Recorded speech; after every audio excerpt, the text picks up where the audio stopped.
بسم اللہ الرحمن الرحیم۔ السلام علیکم ورحمۃ اللہ وبرکاتہ۔ امید رکھتا ہوں آپ سب خیریت سے ہوں گے۔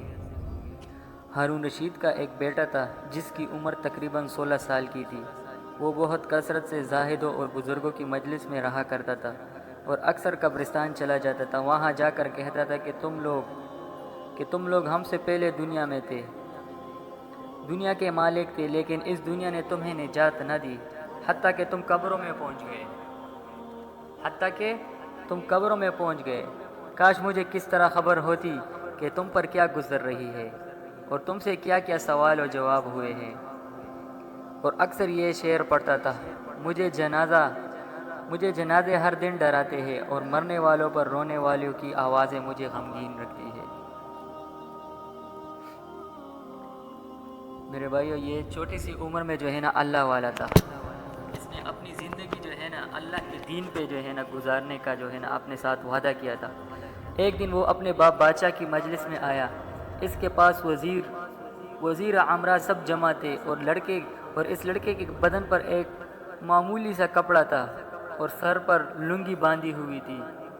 اراکین سلطنت آپس میں کہنے لگے کہ اس پاگل لڑکے کی حرکتوں نے امیر المؤمنین کو دوسرے بادشاہوں کی نگاہوں میں ذلیل کر دیا۔ اگر امیر المؤمنین اس کو تنحبہ کرے تو شاید یہ اپنی اسی حالات سے باز آ جائے۔ امیر المؤمنین نے یہ بات سن کر اس سے کہا کہ بیٹا، تو نے مجھے لوگوں کی نگاہ میں ذلیل کر کے رکھا ہے۔ اس نے یہ بات سن کر باپ کو تو کوئی جواب نہیں دیا، لیکن ایک پرندہ وہاں بیٹھا تھا۔ اس کو کہا کہ اس ذات کا واسطہ جس نے تجھے پیدا کیا، تو میرے ہاتھ پر آ کے بیٹھ جا۔ وہ پرندہ وہاں سے اڑ کر اس کے ہاتھ پر آ کر بیٹھ گیا۔ پھر کہا کہ اب اپنی جگہ پر واپس چلا جا۔ اللہ اکبر، اللہ اکبر۔ میرے بھائی، جو اللہ کے ولی ہو جاتے ہیں پھر پرندے بھی اس کی بات مانتے ہیں۔ وہ ہاتھ سے اڑ کر اپنی جگہ پر چلا گیا۔ اس کے بعد اس نے عرض کیا کہ ابا جان، اصل میں آپ دنیا سے جو محبت کر رہے ہیں اس نے مجھے رسوا کر رکھا ہے۔ اب میں نے یہ ارادہ کر لیا ہے کہ آپ سے جدائی اختیار کر لوں۔ یہ کہہ کر وہاں سے چل دیا اور ایک قرآن شریف صرف اپنے ساتھ لیا۔ چلتے ہوئے ماں نے ایک بہت قیمتی انگوٹھی بھی اس کو دے دی کہ احتیاج کے وقت اس کو فروخت کر کے کام میں لائے۔ وہ یہاں سے چل کر بصرہ پہنچ گیا اور مزدوروں میں کام کرنے لگا۔ ہفتے میں صرف ایک دن کام کرتا تھا، پورے ہفتے میں صرف ایک دن کام کرتا تھا، ایک دن مزدوری لیتا تھا اور باقی دن وہی جو ایک دن کام کیا تھا وہ پیسے کھاتا تھا، وہ پیسے خرچ کرتا تھا۔ اور پھر جو ہے نا جب 6-7 دن گزر جاتے تھے، پھر جو ہے نا ہفتے کے شروع میں جو ہے نا وہ پھر ایک دن جو ہے نا مزدوری کرتا تھا اور وہی مزدوری کے پیسے پھر خرچ کرتا تھا۔ اور اس کی مزدوری کیا تھی؟ 1 درہم اور 1 وانک مطلب کہ درہم کا جو چٹا حصہ ہوتا ہے وہ اس کی مزدوری تھی۔ اس سے نہ کم لیتا تھا نہ زیادہ لیتا تھا۔ ابو عامر بصری رحمۃ اللہ علیہ کہتے ہیں کہ میری ایک دیوار گر گئی تھی۔ اس کو بنوانے کے لیے میں کسی معمار کی تلاش میں نکلا۔ جو یہ دیوار وغیرہ بناتے ہیں اس کو معمار بولتے ہیں۔ کسی نے بتایا ہوگا کہ ایک شخص ہے جو تعمیر کا کام کرتا ہے۔ میں نے دیکھا کہ نہایت خوبصورت لڑکا بیٹا ہے، ایک زنبیل پاس رکھی ہے اور قرآن شریف دیکھ کر پڑھ رہا ہے۔ میں نے اس سے پوچھا کہ اے لڑکے، مزدوری کرو گے؟ کہنے لگا، کیوں نہیں کریں گے، مزدوری کے لیے ہی تو پیدا ہوئے ہیں۔ آپ بتائیں کیا خدمت مجھ سے لینی لوگے؟ میں نے کہا، گاڑے مٹی تعمیر کا کام۔ اس نے کہا کہ 1 درہم اور 1 وانک مزدوری ہوگی، مطلب 1 درہم اور درہم کا جو چٹا حصہ ہے وہ، اور نماز کے اوقات میں کام نہیں کروں گا، مجھے نماز کے لیے جانا ہوگا۔ میں نے اس کو دونوں شرطیں منظور کر لی اور اس کو لا کر کام پر لگا دی۔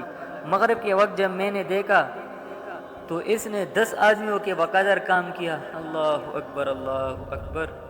میں نے اس کو مزدوری میں 2 درہم دیے، اس نے شرط سے زاہد لینے سے انکار کر دیا اور 1 درہم اور 1 وانک لے کر چلا گیا۔ دوسرے دن میں پھر اس کی تلاش میں نکلا، وہ مجھے کہیں نہ ملا۔ میں نے لوگوں سے تحقیق کی کہ اس صورت کا ایک لڑکا مزدوری کیا کرتا تھا، کسی کو معلوم ہے کہ وہ کہاں ملے گا؟ لوگوں نے بتایا کہ یہ صرف ہفتے میں 1 دن مزدوری کرتا ہے، اس سے پہلے تمہیں نہ کہیں نہیں ملے گا۔ مجھے اس کے کام کو دیکھ کر ایسی رغبت ہوئی کہ میں نے اس کا پورا ہفتہ ویٹ کر لیا، انتظار کر لیا۔ پھر جب ہفتہ گزر گیا، پھر میں نے اس کو ڈھونڈنے کے لیے جب میں گھر سے باہر نکلا تو وہ مجھے اسی طرح بیٹھا قرآن شریف پڑھتا ہوا ملا۔ میں نے سلام کیا اور مزدوری کرنے کو پوچھا۔ اس نے وہی پہلی 2 شرطیں بیان کی، میں نے منظور کر لی۔ وہ میرے ساتھ آ کر کام میں لگ گیا۔ مجھے اس پر حیرت ہو رہی تھی کہ پچھلے دن بھی اس کو 10 آدمیوں کا کام اس نے اکیلے کر لیا، اس لیے اس مرتبہ میں نے اسی طرح چھپ کر کے کہ یہ مجھے نہ دے کہ میں اس کو چھپ کر کے دیکھ رہا تھا، اس کا کام دیکھ رہا تھا۔ تو یہ منظر دیکھتا ہوں کہ وہ ہاتھ میں گاڑا لے کر دیوار پر ڈالتا ہے اور پتھر جو ہے نا، پتھر اپنے آپ ہی ایک دوسرے کے ساتھ جڑتے چلے جاتے ہیں۔ اللہ اکبر، اللہ اکبر۔ مجھے یقین ہو گیا کہ یہ کوئی اللہ کا ولی ہے اور اللہ کے اولیاء کے کاموں میں غیب سے مدد ہوتی ہے۔ جب شام ہوئی تو میں نے اس کو 3 درہم دینی چاہی۔ اس نے لینے سے انکار کی کہ میں اتنے درہم کا کیا کروں گا، اور 1 درہم اور 1 وانق لے کر چلا گیا۔ میں نے 1 ہفتہ پھر انتظار کیا اور تیسری مرتبہ پھر میں اس کی تلاش میں نکلا، مگر وہ مجھے نہ ملا۔ میں نے لوگوں سے تحقیق کیا۔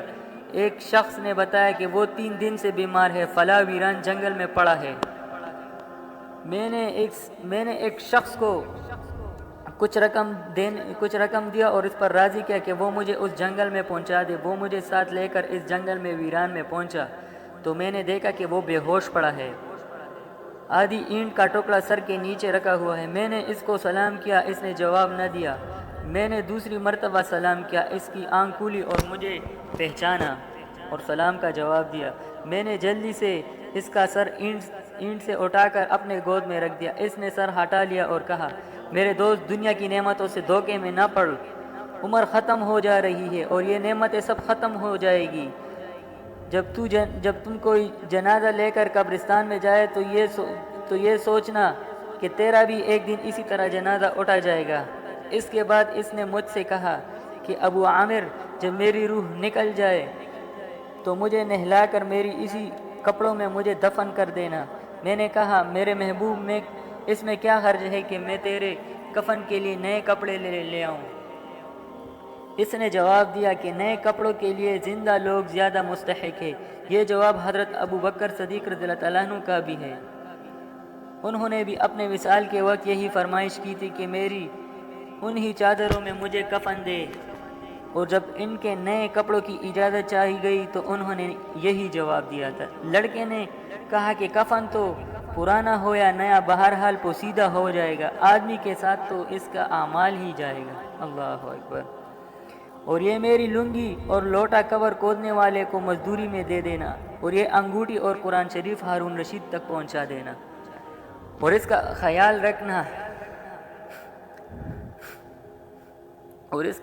رکھنا کہ خود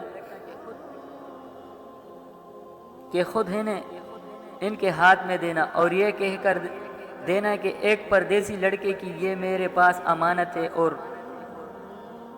وہ آپ سے یہ کہہ گیا ہے کہ ایسا نہ ہو کہ اسی غفلت اور دھوکے کی حالت میں آپ کی موت آ جائے۔ یہ اپنا بیٹا جو ہے نا، ہارون رشید کا بیٹا ابو عامر کو کہہ رہا ہے کہ میرے باپ کو یہ کہنا کہ اس وقت کہ اسی غفلت اور دھوکے کی حالت میں آپ کی موت نہ آ جائے، مطلب اس کو نصیحت فرما رہے ہیں۔ اور یہ کہہ کر اس کی روح نکل گئی۔ اس وقت مجھے معلوم ہوا کہ یہ لڑکا شہزادہ تھا۔ اس کے انتقال کے بعد اس کی وصیت کے منافق میں اس کو دفن کر دیا، اور دونوں چیزوں گورکن کو دے دیا، اور قرآن شریف اور انگوٹھی لے کر بغداد پہنچا، اور کسر شاہی کے قریب پہنچا تو بادشاہ کی سواری نکل رہی تھی۔ میں نے اونچی جگہ کھڑا ہو کر آواز لگائی۔ اول ایک بہت بڑا لشکر نکلا جس میں تقریباً 1000 گھوڑے سوار تھے۔ اس طرح گھوڑے نکلتے گئے۔ پھر میں نے خود امیر المؤمنین کو بھی دیکھا کہ وہ سوار ہے اور آ رہے ہیں۔ میں نے زور سے آواز دے کر کہا، اے امیر المؤمنین، آپ کو حضور اقدس صلی اللہ علیہ وسلم کی قرابت داری کا واسطہ، ذرا سا توقف تو کر لیجئے۔ میری آواز پر انہوں نے مجھے دیکھا تو میں نے جلدی سے آگے بڑھ کر کہا کہ میرے پاس ایک پردیسی لڑکے کی یہ امانت ہے جس نے مجھے یہ وصیت کی تھی کہ یہ دونوں چیزیں آپ تک پہنچا دوں۔ بادشاہ نے ان کو دیکھ کر پہچان لیا، تھوڑی دیر سر جھکایا، ان کی آنکھوں سے آنسو جاری ہو گئے اور ایک دربان سے کہا کہ اس آدمی کو اپنے ساتھ رکھو، جب میں واپسی میں بلاؤں تو میرے پاس پہنچا دینا۔ جب وہ باہر سے واپسی پر مکان پر پہنچے تو محل کے پردے گروا کر دربان سے فرمایا اس شخص کو بلا کر لاؤ، اگرچہ وہ میرا غم تازہ ہی کرے گا۔ دربار میں جو ہے نا دربار میں میرے پاس آیا اور کہنے لگا کہ امیر المومنین نے بلایا ہے اور اس کا خیال رکھنا کہ امیر پر بہت بڑا صدمہ ہے، اگر تم 10 باتیں کرنا چاہتے ہو تو 5 ہی پر بات ختم کر دو۔ یہ کہہ کر وہ مجھے امیر کے پاس لے گیا۔ اس وقت امیر بالکل تنہا بیٹھے تھے۔ مجھ سے فرمایا کہ میرے قریب آ جاؤ۔ میں نے قریب جا کر بیٹھ گیا۔ کہنے لگے کہ تم میرے اس بیٹے کو جانتے ہو؟ میں نے کہا جی ہاں میں ان کو جانتا ہوں۔ کہنے لگا وہ کیا کام کرتا تھا؟ میں نے کہا کہ گاڑے مٹی کی مزدوری کرتے تھے۔ کہنے لگا تم نے بھی مزدوری پر کام لیا ہے اس سے؟ میں نے کہا ہاں لیا ہے۔ کہنے لگے تمہیں اس کا خیال نہ آیا کہ حضور اکرم صلی اللہ علیہ وسلم سے ایک قرابت تھی کہ یہ حضرت حضور صلی اللہ علیہ وسلم کے چچا حضرت عباس رضی اللہ تعالیٰ عنہ کی اولاد ہے؟ میں نے کہا امیر المومنین پہلے میں اللہ جل شانہ سے معذرت چاہتا ہوں، اس کے بعد آپ سے عذر خواہ ہوں۔ مجھے اس وقت اس کا علم ہی نہ تھا کہ یہ کون ہے۔ مجھے ان کے انتقال کے وقت ان کا حال معلوم ہوا۔ کہنے لگے کہ تم نے اپنے ہاتھ سے اس کو غسل دیا؟ میں نے کہا جی ہاں۔ کہنے لگے اپنے ہاتھ کو لاؤ۔ میرا ہاتھ لے کر اپنے سینے پر رکھ دیا اور چند شعر پڑھے جن کا ترجمہ ہے: اے وہ مسافر جس پر میرا دل پگھل رہا ہے اور میری آنکھیں اس پر آنسو بہا رہی ہے، اے وہ شخص جس کا مکان قبر دور ہے لیکن اس کا غم میرے قریب ہے، بے شک موت ہر اچھے سے اچھے عیش کو فناہ کر دیتی ہے۔ وہ مسافر ایک چاند کا ٹکڑا تھا، یعنی اس کا چہرہ جو خالص چاندنی کی ٹہنی پر تھا، یعنی اس کے بدن پر، پس چاند کا ٹکڑا بھی قبر میں پہنچ گیا، چاند کی ٹہنی بھی قبر میں پہنچ گئی۔ اس کے بعد ہارون رشید نے بصرہ اس کی قبر پر جانے کا ارادہ کیا۔ ابو عامر رحمۃ اللہ علیہ ساتھ تھے۔ اس کی قبر پر پہنچے، ہارون رشید نے چند شعر پڑھے، ترجمہ: اے وہ مسافر جو اپنے سفر سے کبھی بھی نہ لوٹے گا، موت نے کم عمری کی ہی زمانے کو اس کو جلدی سے اچک گیا۔ اے میری آنکھوں کی ٹھنڈک، تو میرے لیے انس اور دل کا چین تھا، لمبی راتوں میں بھی اور مختصر راتوں میں بھی۔ تو نے موت کا وہ پیالہ پیا ہے جس کو عنقریب تیرا بوڑھا باپ بھی پینے کی حالت میں ہے، بلکہ دنیا کا ہر آدمی اس کو پیے گا، چاہے وہ جنگل میں رہتا ہو یا شہر میں۔ بس سب تعریف اسی واحد لا شریک اللہ کے لیے ہے جس کی لکھی ہوئی تقدیر کہ یہ کرشمے ہے۔ ابو عامر کہتے ہیں کہ اس کے بعد جو رات آئی تو میں نے اپنے وظائف پورے کر کے لیٹا ہی تھا کہ میں نے خواب میں ایک نور دیکھا جس کے اوپر نور ہی نور تھا، نور کے اوپر بھی نور تھا، ہر جگہ پھیل ہوا تھا۔ اس نور کے عبر میں نے اس لڑکے نے مجھے آوازیں دی اور کہا ابو عامر تمہیں حق تعالی شانہ جزائے خیر عطا فرمائے، تم نے میری تجہیز و تکفین کی اور میری وصیت پوری کی۔ میں نے اس سے پوچھا کہ اے میرے پیارے تیرا کیا حال گزرا؟ کہنے لگا کہ میں ایسے مولا کی طرف پہنچا ہوں جو بہت کریم ہے اور مجھ سے بہت راضی ہے۔ مجھے اس مالک نے وہ چیزیں عطا کی جو نہ کسی آنکھ نے دیکھی، نہ کسی کان نے سنی، نہ کسی دل پر اس کا خیال آیا۔ اللہ اکبر، اللہ اکبر۔